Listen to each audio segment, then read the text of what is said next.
Austin Rogers over here and Kevin Robinson. We're going to bring Kevin back in here.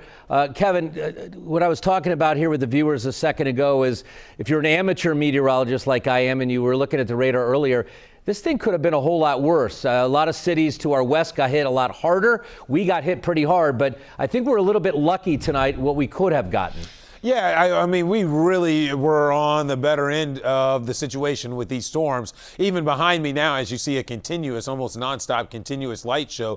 For reference, this is Interstate 71. We are looking up north into northeastern Hamilton County, also on up into parts of Warren, northern Claremont counties. Look at that, almost continuous, nonstop, continuous lightning out there. So quite the light show indeed tonight. But Mike, if this is all that we had to deal with for the most part, and a tree down here or there and some pockets of heavy rainfall, we certainly overall are unscathed in the most part because it was far worse out to our west earlier tonight, especially for a while there when we had a number of tornadic cells lined up on our doorstep there into southeast Indiana. So we've got severe thunderstorm warnings that continue right now. I'm going to get over and talk about what's happening on the radar as we've got still some thunderstorms ongoing, especially on the north side of the city. That's where we're seeing the majority of the action right now. So we've got primarily a hail and wind threat. That's been the greatest concern, at least locally, from storms around here. So you can see these are the storms. That's not a new severe thunderstorm warning that includes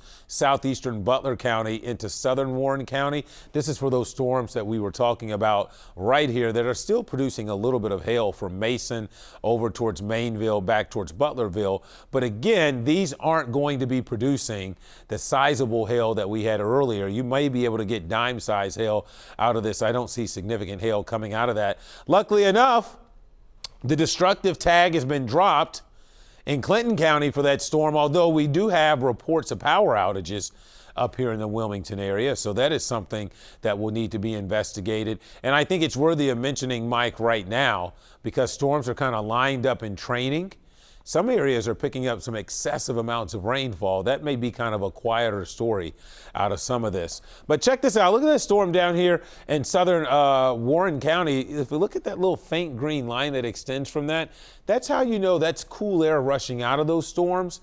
And that lets me know that this storm, while maybe it's a little strong right now, more so than anything else, it's in a process of weakening and likely beginning to kind of fall apart, because what happens is these storms haul all that cold air and rain and hail aloft, and then once they start to collapse, it hits the ground and spreads out, and that's what you're seeing, these little green lines. So these storms are most likely in a weakening phase, even if they are producing a little bit of hail and pockets of gusty wind. But yeah, Mike, you know what? All things considered, we certainly have had a decent evening compared to folks out to our west tonight, which had some significant tornadoes and even 4-inch diameter size hail.